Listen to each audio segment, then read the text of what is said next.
Welcome back, everyone, to Pontus Fathom Hobbies. This is Season 19, Episode 7 of Tainted Grail. We're playing from the Last Night expansion. We've got Sloan and Dagon on the board. We are trying to wrap up the end of Chapter 1, so let's get into gameplay. Thank you all for watching.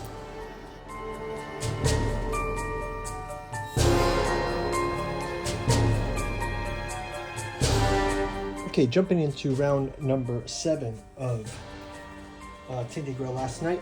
We've got we wrapped up round number 4. We found our 4-dweller artifact. Now we can progress to round number 5. We got a new quest with this one. So it's Chapter 1, Part 5. And place this card on top of the active quest pile. Finding exactly what you need right here, right now, seems like more than a coincidence. For a moment, you think the monster left the artifact on purpose. But you discard the absurd thought. Now you have to use it to reawaken the amulets in the hideouts to get to the mangrove huddle. Southwest from here, where you can heal it. Activate the weird stone amulets in your hideout, then travel to the mangrove huddle with their help and explore this location. Okay. So let's head back over to the mangrove. We're going to head back over to the mangrove huddle. We'll do some encounters along the way. First, quick word from this channel sponsor, and then we will jump into round number 7. Thanks for watching. Pontus Fathom Hobbies is brought to you by the books that we produce. We've got the 6 volumes of August Moldenhauer and Giuseppe Balsamo's Cat2 journals out of Lovecraft's Providence, including the Hermeticism of Hastur, Genealogy of Cthulhu, Necromancy of Nyarlathotep, and also featuring our hardcover edition of the Cat2 journals. We've also got the 3 volumes of August Moldenhauer's Artificial Psychoanalysis Desiring Machines, also available in our hardcover edition. We've also got our podcast series featuring the Esoteric Saturn Mysteries, the Esoteric Dragon Mysteries, and also Alchemy and Anthroposophy in the Dune Saga, a deep dive into what makes Frank Herbert's Dune Saga resonate with us. We've got a special sponsor this month, Nereus Media, featuring Benson Magos' Flowing the Tears of the Flesh Android and the Trump trilogy ending in the God Emperor Trump. Finally, we've got our newest offering, The Alchemical Courtship in the Dreamlands, taking place in Lovecraft's Dreamlands. Each volume takes place in a different Lovecraft city. Aimless in the dream city of Cellophase, Hope's Home in Iron Domed Dalathleen, Stubborn Devotions in Thrawn with the Temple of Hypnos. Check out the bookstore link, check out our Patreon. Now back to our gameplay. Okay, without any further ado, let's jump into the round. I am going to have our characters, Sloan and Dagon, move to the Jagged Cemetery. Jagged Cemetery, each party gains an exposure, so we can go ahead and reduce us because of exposure here. It also says, the wind plays a grim instrument's bones from the west of this post. Let's turn over our random event. Also, we have beautiful weather, even though it's frozen here, so I just mean no encounter here. So let's go to Jagged Cemetery. It says, long bones and elongated skulls protrude from frozen waters, many broken or warped by the weirdness, some several feet tall. As they blow from the sea, the wind in cemetery vibrates with eerie tunes compelling you to listen. Listen to the ghoulish melody. Go to verse 5. Visit the sacred site requires Mysteries of the Vision Part 2. Do we have Mysteries of the Vision Part 2? Nope, we have Mysteries and Visions Part 4, so cannot do that one. We can leave, or we can search the Jagged Cemetery. Let's go and search the Jagged Cemetery, because our card was instructing us to find the Weirdstone activate the Weirdstone amulets in your hideout. So let's go back. We can go back to that to activate those, I guess, here, the Weirdstone amulets. So we have to make our way back there. But let's go ahead and let's try to start out with search the Jagged Cemetery, go to verse 2. Fractured bones and three-eyed skulls make for solid footholds on the slippery ice, but it's easy to get lost in the labyrinth. Roll the die and add your caution. Okay, so we can roll the die.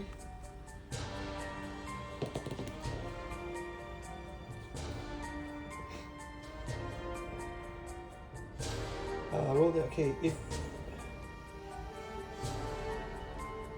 add 3 if you have Mysteries and Visions Part 1. Each party must pay 1. Now check your final results in verse 8. Check your final results. We've got a 6. So we got 7, 8, 9. So 9. If you don't have Mysteries and Visions Part 2, go to status here.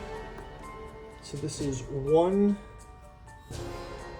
4, 8. 1, 4, 8. Book of Secrets. Okay, one bone pile looks different. It looks like it was made on purpose. You throw some aside and uncover the serene face of a man buried beneath them, like in a grove. The body is frozen, so you can't tell if he died a week ago or 100 years ago. You start to cover him again, to let him rest in peace, but you notice a wooden slate in his chest. It describes how to find a hideout free of weirdness in the snowy desert west of here. This note leads us to the frozen desert. Okay, so we're going to go back to the frozen desert. So we gained the Mysteries and Visions Part 2, and we can go to 234. And we're going to go there in the next round, I guess. 234. So we can go check 234. 234. You stand at the grave of a nameless man, the only human remnant in this otherwise alien cemetery. Pray for the lost soul. Each party loses 2. Okay, we lose 2 terror, so that's fine. And exploration ends. Okay, so let's go ahead and end our round here. We can pay up. Let's check for our dream. We can have a dream here in the Jagged Cemetery. So back to 211. We'll see what our dream was. We're in the Jagged Cemetery.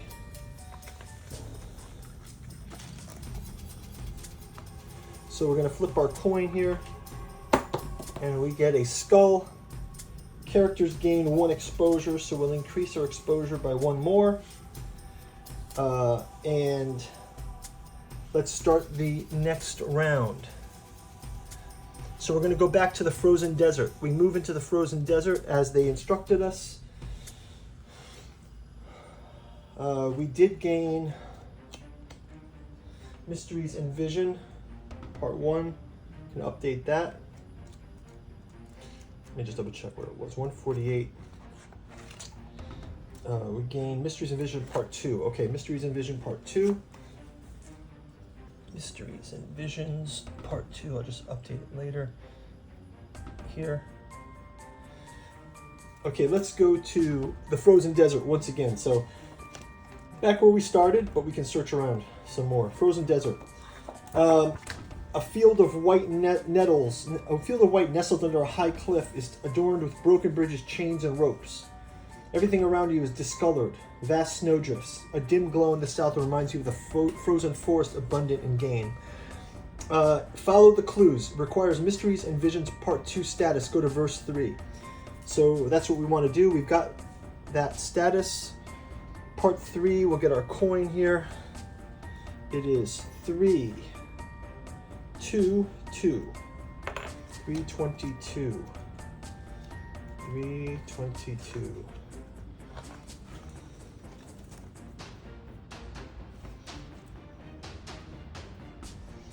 Okay, you follow the invisible cities. You follow almost invisible clues, snow-covered poles, snowdrifts. There are some bedrolls and crates inside. You search through everything and find a stash of well-preserved rations, as well as 4 strange weird stone amulets, each part of a larger statue. There's also a parchment along with them explaining everything you need to know. There are supposed to be pieces of the old portable menhir that helped ancient heroes navigate the weirdness-covered lands. Unfortunately, they turn inert after some time. Remove location 201 and make it 221. So we're going to remove this location and make it 221.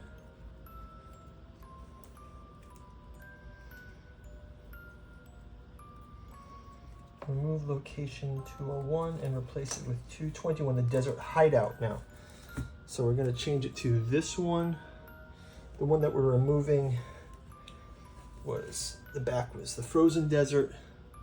Back of it was these ice walls. Right? So we're back in the desert hideout now. And each player gains 2 food. So we gained some extra food. We're going to spend one of those food to stay here as well. Exploration ends. Okay, so that's going to wrap it up for this round. I think our last round, we're going to end up heading back to the Mangrove Huddle and wrapping it up for realigning with ending the chapter 1 to get to chapter 2. So thanks for watching, everyone. We'll see you in the next game. Bye-bye.